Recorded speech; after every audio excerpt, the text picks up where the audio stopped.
ધોરાજી શહેરમાં પડેલા ધોધમાર વરસાદને કારણે શહેરના મુખ્ય માર્ગો ધોવાઈ ગયા છે। આ બાબતે સ્થાનિકોએ જણાવ્યું હતું કે ધોરાજી શહેરમાં પ્રવેશતા જ મોટા ખાડાનું સામ્રાજ્ય શરૂ થઈ જાય છે। બહાર ગામથી પ્રવેશતા વાહન ચાલકો અને સ્થાનિક વાહન ચાલકો મોટા ખાડાના કારણે હેરાન અને પરેશાન થવું પડે છે। ધોરાજી શહેર જાણે ખાડા નગરી બની ગયું હોય એવું લાગી રહ્યું છે। સમગ્ર શહેરની અંદરમાં ખાડાઓનું સામ્રાજ્ય છવાઈ જતા રસ્તા ઉપર અકસ્માતનો ભય પણ વર્તાઈ રહ્યો છે, તેમજ ટ્રાફિક જામની સમસ્યા પણ વિકટ બની રહી છે, જેથી આ બાબતે તંત્રને જાણ કરી વહેલી તકે ખાડા ઉપર પેચવર્ક થાય તે માટેની રજૂઆત કરવામાં આવી છે।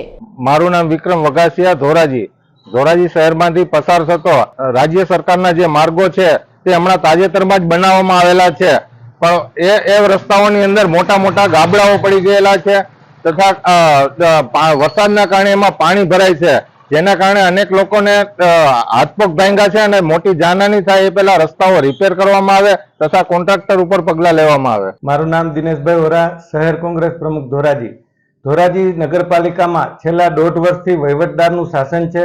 આ વહીવટદારના શાસન દરમિયાન જે રોડ રસ્તાઓ બન્યા છે એ રોડ રસ્તાઓ તૂટી ગયા છે અને ભૂતકાળમાં જે રોડ રસ્તાઓ બન્યા હતા એ રોડ રસ્તાઓ જે તૂટ્યા છે એની તંત્ર માત્ર કોન્ટ્રાક્ટરોને નોટિસ આપી અને સંતોષ માને છે અને ભારતીય જનતા પાર્ટીના મળતિયાઓના કોન્ટ્રાક્ટ હોય જેને કારણે આ લોકો સામે કોઈ કાર્યવાહી કરવામાં આવતી નથી અને ધોરાજીના લોકો રોડ રસ્તાથી પરેશાન થઈ રહ્યા છે।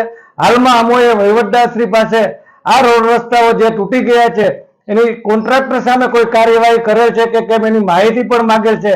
આજ દિન સુધી અમને માહિતી પણ આપવામાં આવી નથી। અધિકારીઓ કોન્ટ્રાક્ટરોને છાવરી રહ્યા છે કારણ કે કોન્ટ્રાક્ટરો ભારતીય જનતા પાર્ટીના મળતિયાઓનો કોન્ટ્રાક્ટ છે અને અધિકારીઓ કોન્ટ્રાક્ટરને છાવરી રહ્યા છે। રાજુ બાલદા, પ્રમુખ શ્રી ધોરાજી શહેર ભારતીય જનતા પાર્ટી। ધોરાજી શહેરમાં છેલ્લા ઘણા સમયથી સતત વરસાદ વરસી રહ્યો છે, તેના કારણે રોડ રસ્તા નગરપાલિકાના હસ્તકના તેમજ આરએનબી હસ્તકના રોડ રસ્તામાં જ્યાં જ્યાં મોટા મોટા ગાબડા પડી ગયા છે, ખાડા ખબડા થઈ ગયા છે, તેને સત્વરિત રિપેરિંગ થાય તે માટે ધારાસભ્યને સાથે રાખી અને ધારાસભ્યશ્રીએ તેમજ અમોએ અધિકારીઓને ઉચ્ચ કક્ષાએ અધિકારીઓને રજૂઆત કરેલ છે અને તેઓને કહેવામાં આવેલ છે કે તાત્કાલિક આ રોડ રસ્તા રિપેરિંગ થાય અને લોકોની સુવિધામાં વધારો થાય તે માટે અમોએ ઉચ્ચ કક્ષાએ પણ રજૂઆત કરેલ છે।